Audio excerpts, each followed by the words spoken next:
We back, baby, with another philosophical reflection on the timeless wisdom of Advaita Vedanta.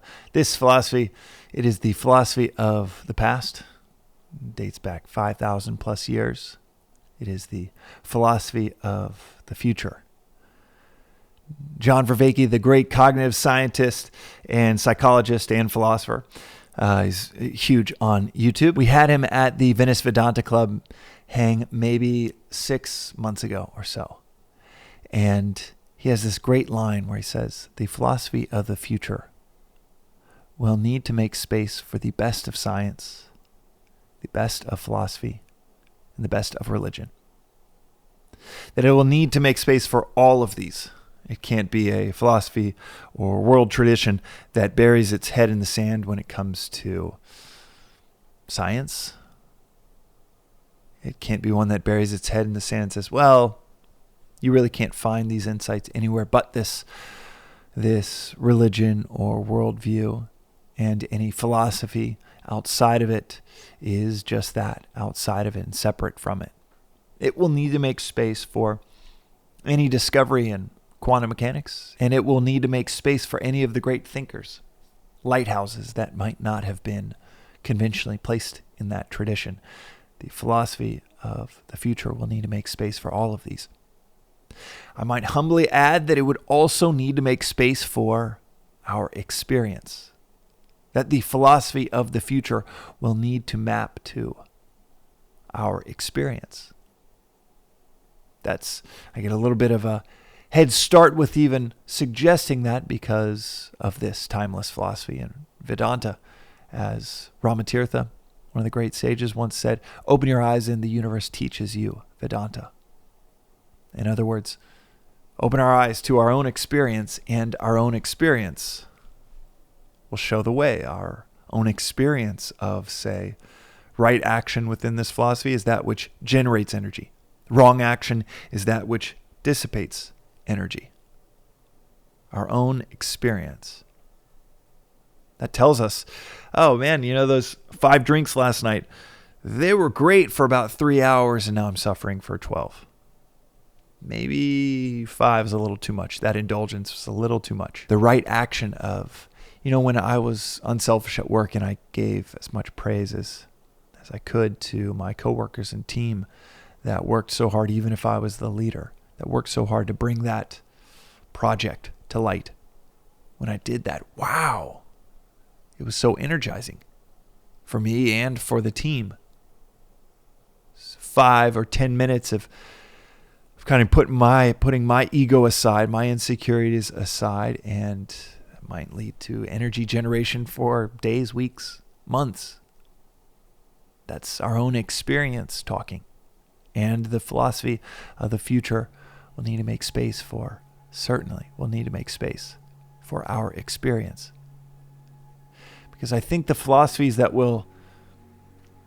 they might be present today, but will end up being philosophies of the past, are the ones that don't map to our experience. The ones that deny scientific exploration.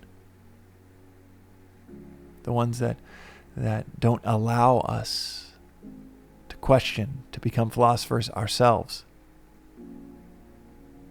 That says, what, philosophy, love of wisdom, or as we say in this podcast project, philosophy is just a pursuit of clarity.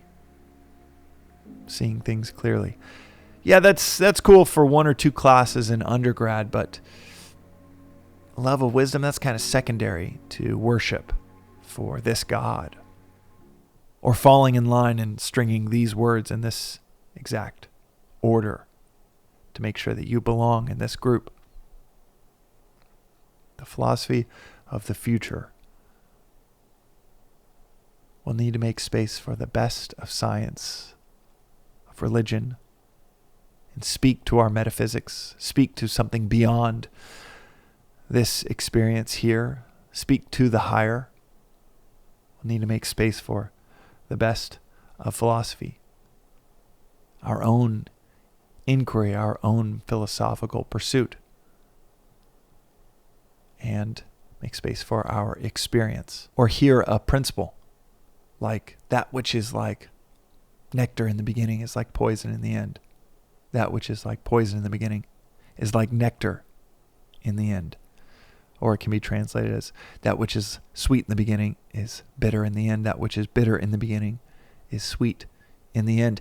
And that comes from the 18th chapter of the Bhagavad Gita.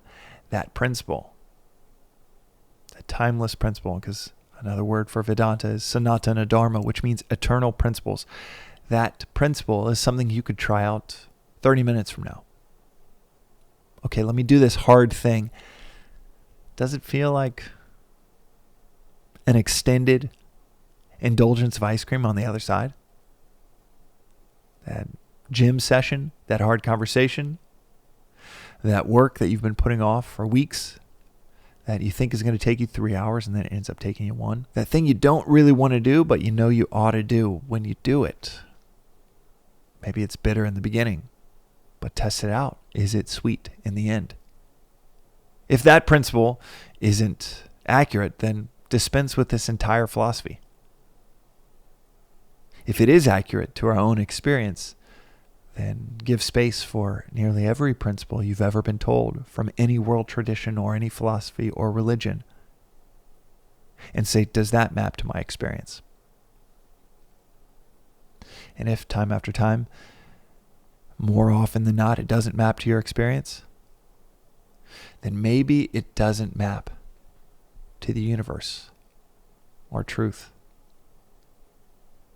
Because, as we said, the philosophy of the future will need to make space for all of these. The best of science, the best of religion, the best of philosophy, and our own experiences. That is today's reflection on the Daily Vedantic. And shout out to Professor Vervaeke, who is a listener of this small little podcast project. We'll see you next time on the Daily Vedantic.